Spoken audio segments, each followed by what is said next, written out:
Hello and welcome back to another episode. Today we are back in the industrial district doing some odds and ends, making things run a little bit smoother. So today we're going to be improving the intelligence of the factory. But as they say with most things, the factory can only be as intelligent as the person who makes it. So that's not going to end well. But I've made a little to-do list. We're not going to get through all of them today, but because we have quite a few things to do. So disable material requests. So what I mean by this is over this way. When, for example, everything has been finished making out of gold, we don't want to be sending gold to the factory. There's no reason to, so we want to stop it from sending out any gold. So that is one of the tasks that we've got.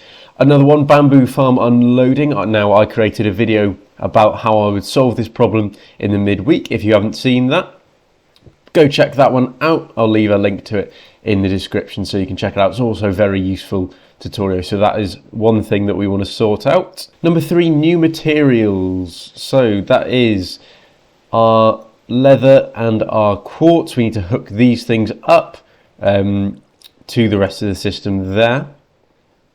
That's of course what we're getting from our bartering farm. Let's just take the book with me and I can do this on the fly. Number 4, barrels needing both slabs and planks to craft. So what that means is we're always going to be crafting up slabs first. So what if we're just always getting slabs and no planks are making it through to the barrels? That is a future thing to check up on once everything else is kind of finished crafting. So not a job for today. Number 5, plank/bamboo to stick conversion. Do we want, it's a question, do we want to create sticks? Are we getting enough through from our witch farm to allow us to run the factory as much as we want to, because sticks are of course a very useful commodity. 6, fix/remove when full lockers. Now this one, it sounds a little bit weird, but what I mean is, so for example, crying obsidian we are getting from our bartering setup. We're going to keep getting that. There is no other place to store it in the system. So what we don't want to do is we don't want to lock up getting it, because then it will just despawn. So once we've got 2 shulker boxes of it, we want to keep collecting it. We want to get more than just those 2 shulker boxes. So we need to disable some of those ones there. And in terms of fixing them, I know that the piston crafting one is a little bit messed up at the moment as well. So that's something we need to fix. More materials, glazed terracotta. The gold farm used a lot of glazed terracotta. A lot of glazed terracotta being used in these ones. So do we add in another material for glazed terracotta? It will ruin the nice 16 by 16 design we've got, but if it's useful, that's what we want. Page 2, new farms. A lot of different farms we've still got to make. Not again, slow process. The one that we need the most is the slime farm, I think, and then we're going to work papers, probably the next most important, along with honey, and then all the other ones are just kind of where they are. Deep slate, we'll need a world eater for that.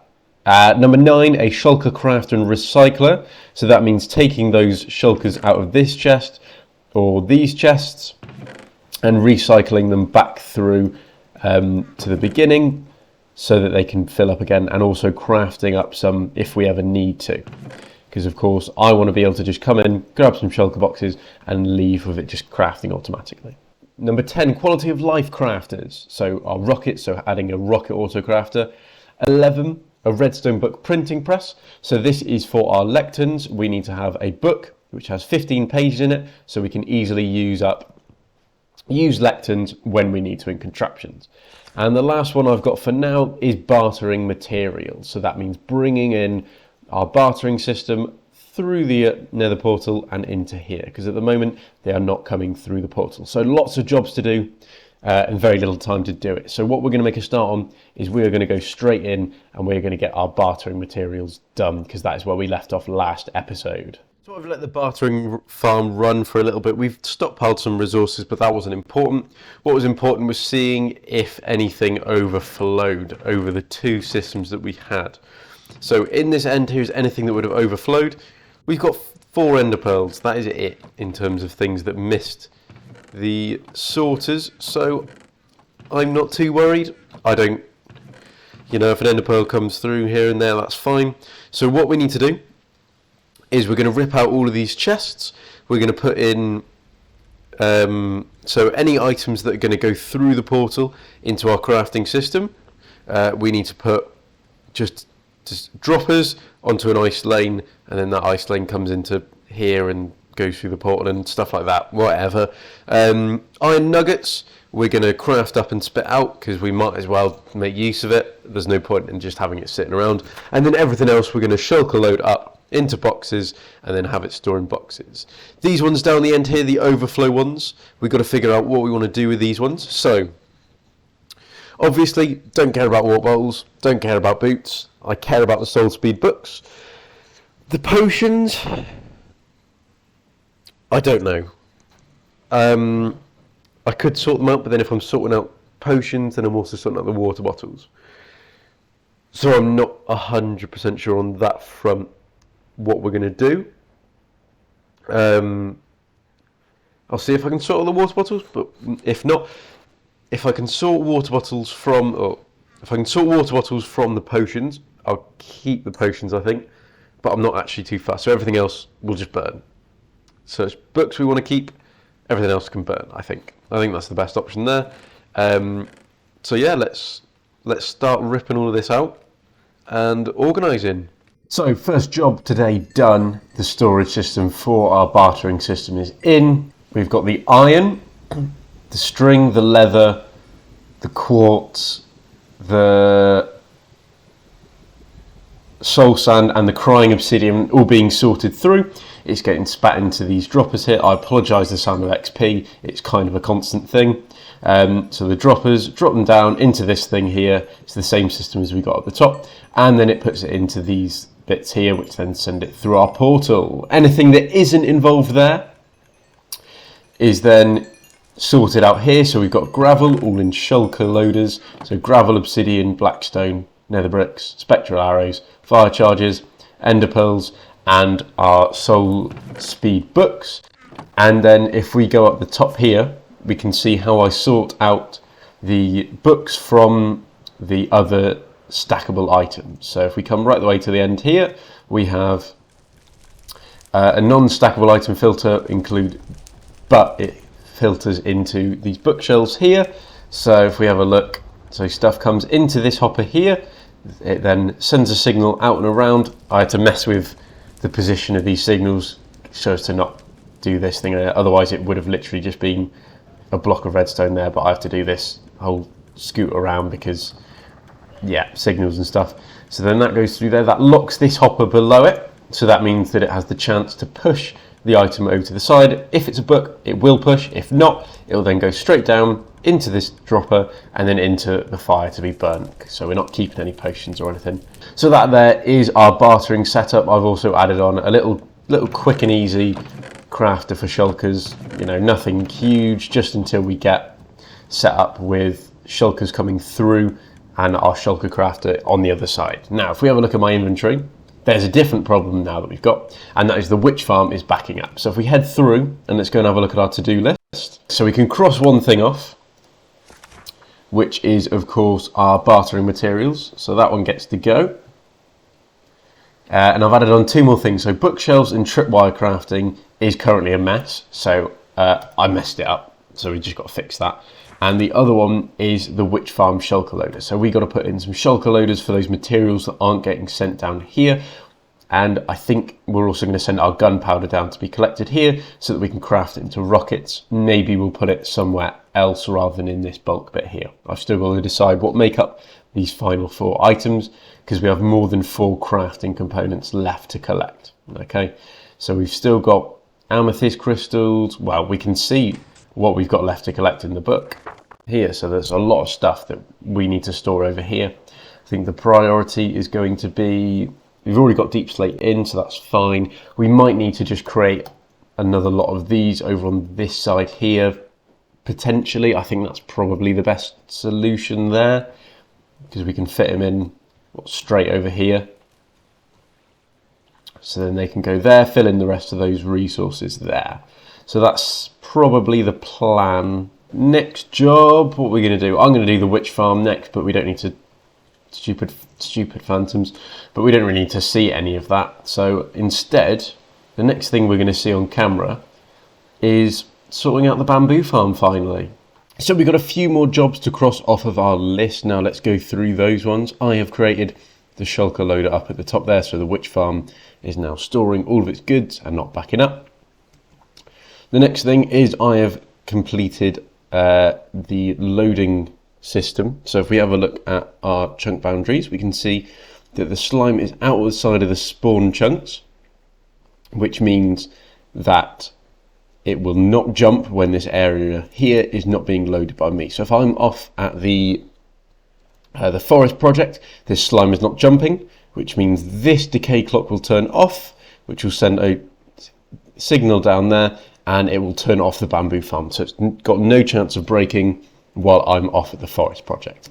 So the only time it has a chance of breaking is when I stupidly log out while it's running and I'm in this area. So if I'm not in this area, no chance of it breaking. So that is just perfect. It saves me hopefully a lot of time, and it'll then just be me to blame when I break it again, obviously. If you are interested in this, I've released a tutorial during the week. I will link it down below and in the cards up above. So let's cross these things out. So where have we got here? Bamboo farm unloading. Item number 2 off of the list. Fantastic. Let's go next thing. Where are we? Witch farm, shulker loader. That is done here. There we go. What else have I been doing? So I've been fixing the bug at the back here with the pistons. So what was happening was when the pistons were, when either one of these would fill up, then it would turn off the piston crafter, whereas we want it with both of them to turn off. So all I've done is I've just edited the AND gate so that it's now working, so that when both of these are off, that's when it'll stop crafting the pistons, not when it's either one of these. So you've still got pistons to craft up. Where are we going next? Next up, we are going up to our dispenser crafter, because I found a bug with that one. So I've added that to the list of jobs to sort out. So if we come through here, so the redstone filter for the dispenser wasn't quite working. So what we've got to do is we've got to sort that out, because what happened was redstone wouldn't make it into here and then eventually broke. So as you can see, I've kind of just filled this up here, but the redstone wasn't coming into the system, and we can see it's running out now as well. So we need to get this filter sorted. So the problem, I don't want to pick up any items, please don't pick up, there we go. So the problem is, what I thought would happen with this hopper here underneath this chest, surely that picks them up, right? No, that is a chest. So I think the problem is that it's not picking up the items because it's looking in the inventory for it to be a chest. So either we've got to move the filter, or what I'm hoping is that I can just remove this chest here, and then the items are still hitting into this chest and aligning themselves properly. So hopefully that should now fix that. Excellent. That was easier than I thought it was. Perfect. Okay. So that is just one. And just sort that out. That is now sorted. Excellent. So now that is going to back up all the way again, and our dispenser crafted now shouldn't break. So let's just check. There we go. Yeah. Another bug that I found was book crafter. Our bookshelf crafter is a mess. So I haven't actually started it yet because the books were crafted before. Well, I didn't have the paper or the leather, so books weren't being crafted. But this here is our bookshelf crafter. Now this one is our book crafter, which means it needs to loop all the way around before it goes in, which is fine, that's not a problem.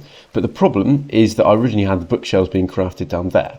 I then changed that to tripwire hooks, so tripwires are now being crafted in this slot, and this bit here is hooked up to the tripwires, so this will extend when the tripwires are fine. That's fine.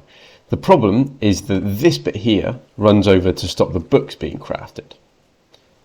So whenever tripwire hooks have finished being crafted, then books will stop being crafted. Obviously books aren't ready yet because we don't have sugarcane farm, but that's something we'll do.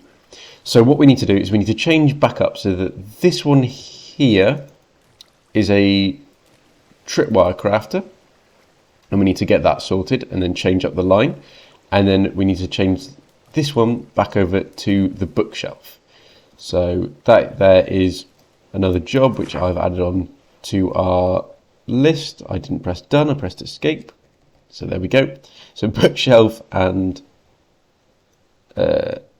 spelling bookshelf, and tripwire crafting is a mess. So that is another job that we've got to add on before this factory is running a little bit smoother. So the more bugs I find, the better, because it allows the factory to be crafted up. Oh, that's a lot of dispensers there.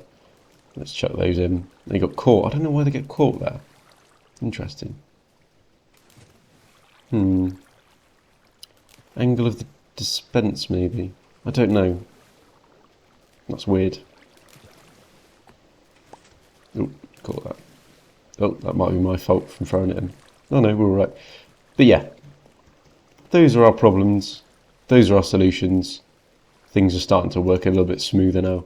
So our next job is to disable individual material requests. So for example, when all of the recipes requiring cobble deep slate are full, so that is our blocks of polished deep slate and our polished deep slate slabs, then we want to stop requesting deep slate. So that's just kind of it. It's just a little extra thing, just reduce the amount of things flowing through, and it's quite a little bit of fun redstone to add in. So if we come and have a look here, our crafter is here. So if we power this block here, then it will lock the crafter above, or drop her in any case.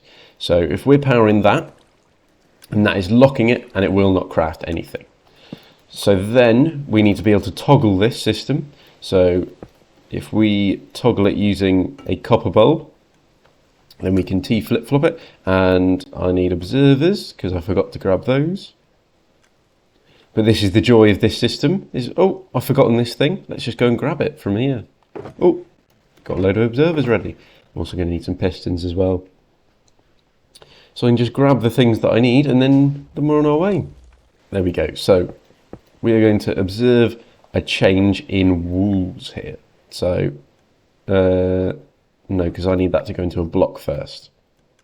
So that's going to go into a block, so that it's not powering the one next to it. Like so there. I don't even need the rails for this, do I? No, I can just put it straight into the walls. Right, so the walls will come across here, and then every time a change is detected in the walls, no, it needs to go above. I was originally using rails for this, but I don't actually need the rails. I just need that, like that, I think. And then if we do like so, and if that's on, then that will mean that it's still firing. So if we come in now we need our walls.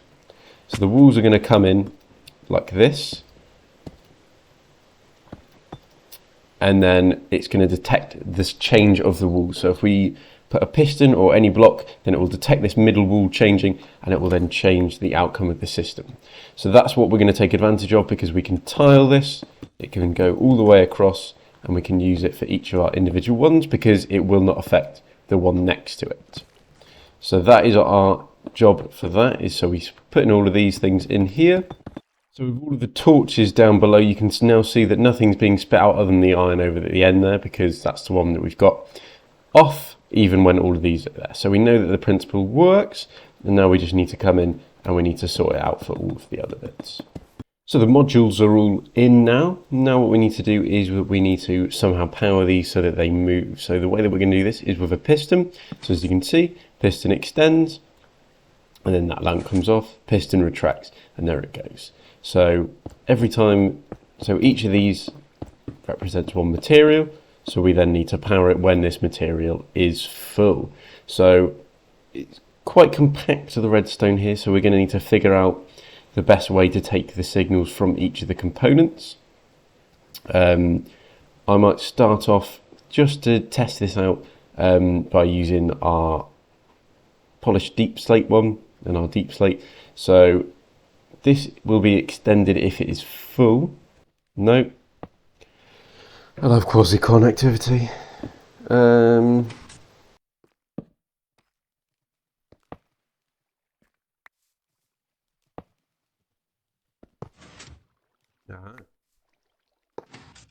Boom, there we go. So that's going to be our system. So this is going to be super simple for those that only require one material, but maybe not so easy for those that require multiple. But as you can see, if we just do this for both of our cobbled deep slate ones, then we can take the line over to the thing requiring the cobbled deep slate, and then we can sort that all out there. So we're going to need to bring this down another 2 layers, which hopefully we don't run into any water at any point. The scaffolding's gone, great. This one here, so our cobbled deep slate, this will probably get torn out as we try and make things a little bit better, because I'm not sure how this is going to work fully yet. But the aim is here is that we need an AND gate off of there. So both of those have to be destroyed. Both of these have to be on in order for that to go off. And no, that's just one of them.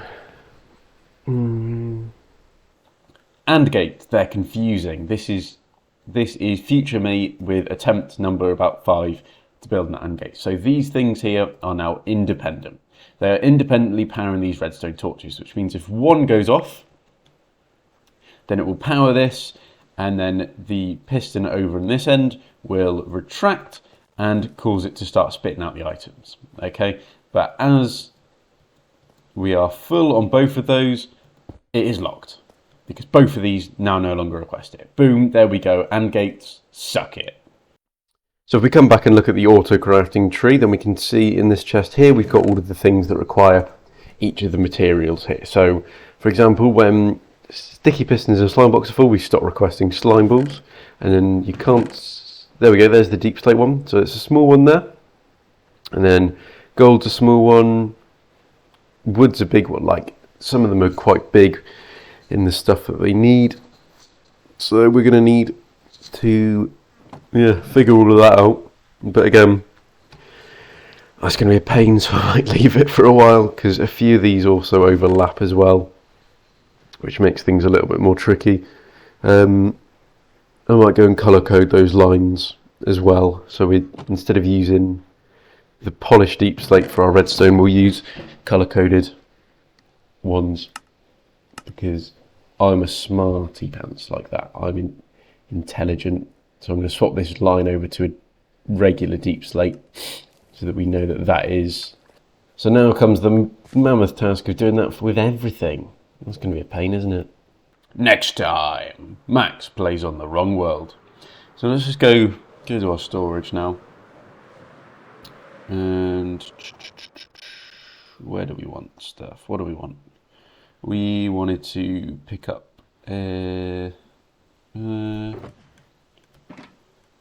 I'm in the wrong world. Max plays on the wrong world. So let's just keep on filling in all of these sand columns so we can drain this ocean, get this done.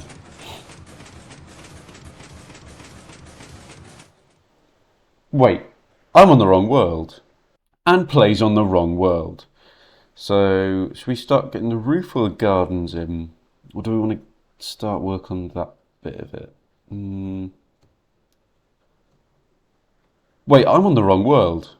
And we have some stuff to do for next time. I apologise if this episode has felt a little bit disjointed. It's just kind of little odds and sods that we need to do to get this factory running as smooth as possible. It's very likely that next week we'll be doing a very similar thing, just slowly building up things so that we can get this factory running as smooth as possible, getting everything in, and then we can start working on the farms again, bringing all of the new materials in, and hopefully you will join me for that. So if you're looking forward to that, make sure you subscribe. If you've enjoyed today's episode, you've learned something useful, or you want to learn anything, leave a like and leave a comment below. And thank you very much for watching, and goodbye.